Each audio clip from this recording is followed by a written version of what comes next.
विचार करिए, आज के युवा इस प्रकार के हो गए हैं, आज के बच्चे इस प्रकार के हो गए हैं कि छोटे छोटे बच्चे भी नशे में लत होते चले जा रहे हैं। उनको सुधरने को कहो, सुधरते भी नहीं हैं। और कुछ बच्चों से यदि पूछा जाए तो कारण बताते हैं कि कैसे हम बन जाएं गुल बनकर के मुस्कुराएं, जब चारों तरफ जग में निकले जहरीली हवाएं, जब चारों तरफ से जहरीली हवाएं निकल रही हैं। हम मोबाइल देखते हैं, मोबाइल में गलत गलत चीजें देखने को आती हैं। हम समाज में जाते हैं, हमारे मित्र आदि धूम्रपान आदि करते हैं, सब ओर से गलत गलत जहरीली हवाएं निकल रही है। हम कैसे सुधर सकते हैं? लेकिन महानुभावों, विचार करना, क्या स्वामी श्रद्धानंद नहीं सुधरे थे? स्वामी श्रद्धानंद जी के जीवन में भी अनेकों बुराइयां थी, लेकिन सारी बुराइयों को त्याग करके उन्होंने अपने जीवन को अच्छा बनाया और गुरुकुल परंपरा के वो सबसे पहले संवाहक बने। क्या अमीचंद नहीं सुधरा था? अमीचंद के जीवन में भी बहुत सारी बुराइयां थी, लेकिन उन बुराइयों को छोड़ करके आर्य समाज का पहला भजनोपदेशक वो बना। सारी बुराइयों को हम छोड़ सकते हैं, केवल आवश्यकता है तो ऐसे विद्वानों की आवश्यकता है, अच्छे लोगों के संग की आवश्यकता है।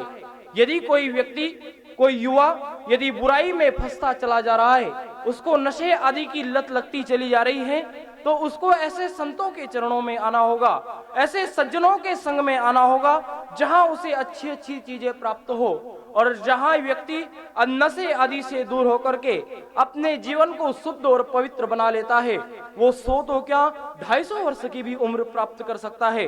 हमारे एक भजनोपदेशक हुए, पृथ्वी सिंह बेधड़क उनका नाम था। उन्होंने कुछ पंक्तियां लिखी और अपनी पंक्तियों में वो कहते हैं कि मेरे देश में जब छोरी का मान किया करते थे, यूरोप के सब देश यहाँ टैक्स दिया करते थे। और वो कहते हैं बीड़ी गुटखा चरस तंबाकू नहीं पिया करते थे, तभी तो यहाँ के लोग 250 वर्ष जिया करते थे।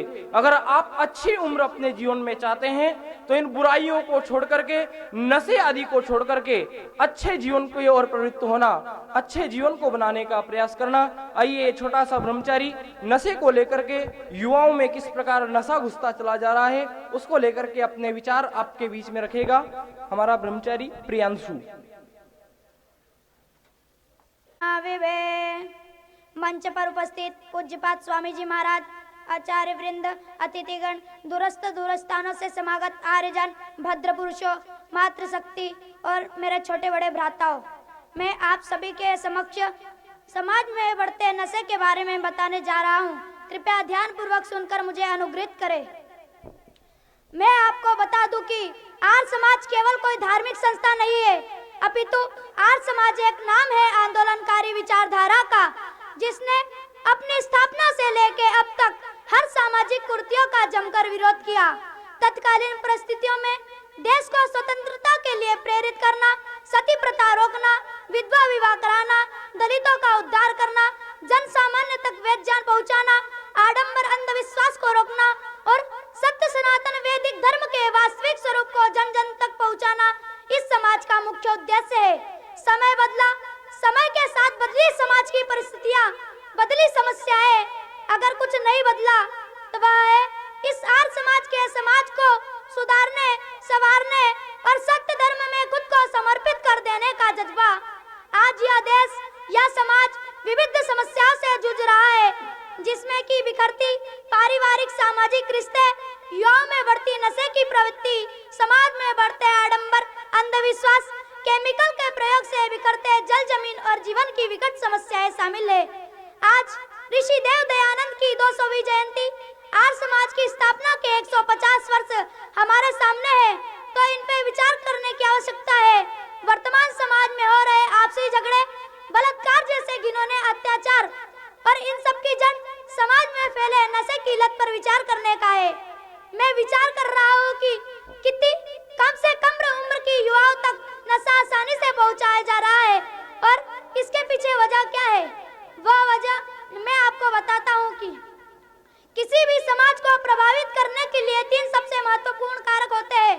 पहला वहाँ का धर्म, दूसरा साहित्य, तीसरा सिनेमा। धर्म जो खुद हाथ में भांग और चिलम लिए बैठा है और कह रहा है सुख की पराकाष्ठा जन्नत है, और जन्नत वह जगह है जहाँ खूब शराब है।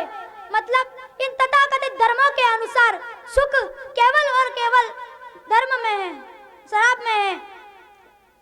आइए विचार करिएगा, कितनी कम से कम उम्र की युवा नशा आसानी से पहुंचाया जा रहा है। और रही बात साहित्य की, अभी क्या दशा है इसे आप मेरे नहीं राष्ट्रकवि विवेक शरण गुप्त जी के शब्दों में सुनिए। वे कहते हैं, हम तो हुए ही पतित पर दुर्भाव जो बढ़ते गए, सुकुमार भावी सृष्टि को वह पतित करते गए। हाँ, उच्च भावों का वही क्रम आज भी खो रहा, अश्लील ग्रंथों से हमारा सील चौपट हो रहा। मंजू मानस में तरंगे था उठता सख्त की, अब भाग भड़काता संगीत से आसक्त की।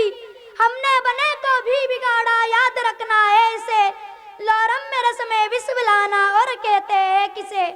और रही बात सिनेमा की, मैं बड़ा दावे के साथ कह सकता हूँ, यह दुनिया में या देश में किसी भी क्षेत्र में बिगाड़ी या बर्बादी दिखाई दे रही है तो इसका बहुत बड़ा हिस्सा केवल और केवल फिल्मी जगत का प्रभाव है।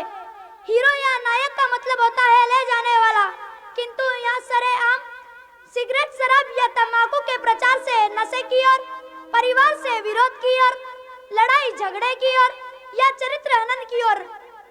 अब वह परिस्थिति नहीं है कि समाज में बहुत सारे सदस्य हैं, चलो एक नशे का आदी हो भी गया तो सबने कर लिया। किसी के यहाँ एक बेटा है तो किसी यहाँ का एक बेटी, एक तो परिवार सीमित, वह भी नशा पीड़ित। जब कोई व्यक्ति नशे की जकड़ में फंसा होता है तो वह अकेला बर्बाद हो, ऐसा बिल्कुल भी नहीं होता। वह बर्बाद कर देता है अपने घर को, बर्बाद कर देता है अपने पूरे परिवार को, बदनाम हो जाता है आने वाली कई पीढ़ियां, बर्बाद हो जाता है पूरा का पूरा गांव, शहर, राज्य और अंतोगत देश। आप और मैं अपने आसपास ऐसे बहुत से लोगों और गांवों के साक्षी है जो नशा कर रहे हैं।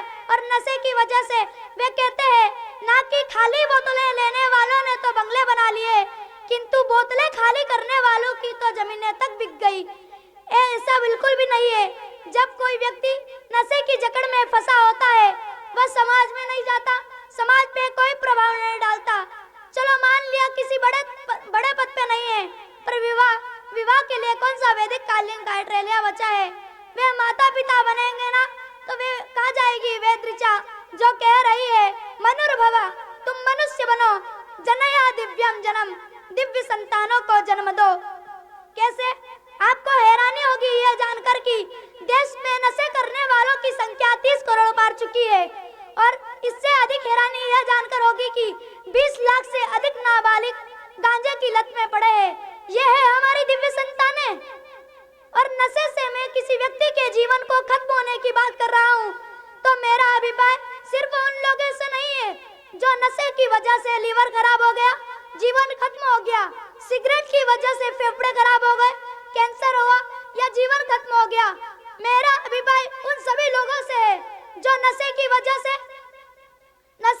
से कर्जे में डूबे, सामाजिक तनाव में आए, आत्महत्या कर ली। मैं उस अपमान और विवशता से भरे जीवन को भी जीवन खत्म होना कह रहा हूँ।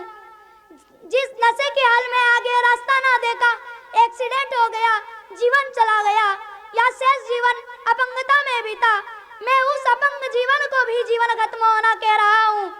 जिस समय में अपनी पढ़ाई पूरी करके अपना भविष्य सुंदर बनाना चाहिए था, उस वक्त में अपने जीवन को नशे में झोंक चुके युवाओं के जीवन को भी मैं जीवन खत्म होना कह रहा हूँ। नशे की और उस नशे ने ना जाने कितनों के सिंगार उजाड़े, ना जाने कितने सुहागनों के सुहाग को उजाड़ा। आप मुझे बताइए कि एक पिता के लिए अपने जवान बेटों के अर्थों से बारिश दुनिया में कुछ हो सकता है क्या? तब मैं पूछना चाहूंगा, यदि ये नशा, ये बार में जाना आधुनिकता का प्रतीक है, फिर नरक की परिभाषा क्या है? बहुत विचार किया अभी हमने। आइए समस्या पर थोड़ा सा समाधान की ओर चलते हैं। पहला समाधान अपने बच्चों के लिए, अपने साथ वालों के लिए अपन खुद।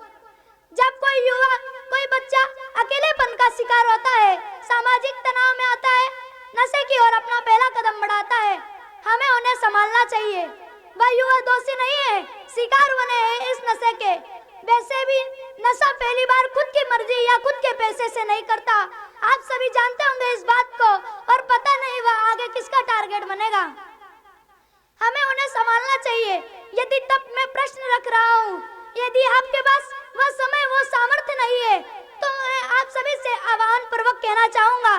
भेजिए अपने बच्चों को आर्य समाज में, भेजिए अपने बच्चों को आर्य समाज के गुरुकुल में।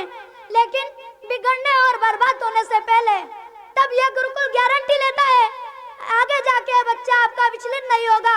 गुरुकुल संभालेगा आपके बच्चों को, गुरुकुल बनाएगा उन्हें संस्कारवान, गुरुकुल बनाएगा उन्हें वीर और वीरांगना, गुरुकुल सिखाएगा उन्हें हवन और संध्या, गुरुकुल संभालेगा आपके बच्चों के कोमल हृदय को। और यही रास्ता है, कोई संस्था कोई मंच आपको यह चर्चाएं करती नहीं मिलेगी। वेद कह रहा है नान्या पंथा नान्या पंथा नान्या पंथा इति ओम सम।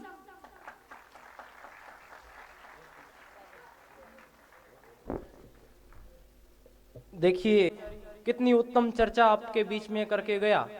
आप विचार करिएगा कि बाहर स्कूलों में पढ़ने वाले बच्चे इतनी उत्तम चर्चा और इतने शुद्ध शब्दों के साथ में इतना अच्छा व्याख्यान नहीं कर सकते।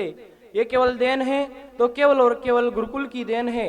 गुरुकुलों में अपने बच्चों को भेजने का प्रयास करें, और जिस दिन आपके बच्चे नशे आदि को छोड़ करके गुरुकुल में आएंगे तो एक आदर्श आर्यवीर बन जाएंगे। और एक आदर्श आर्यवीर कैसा होता है?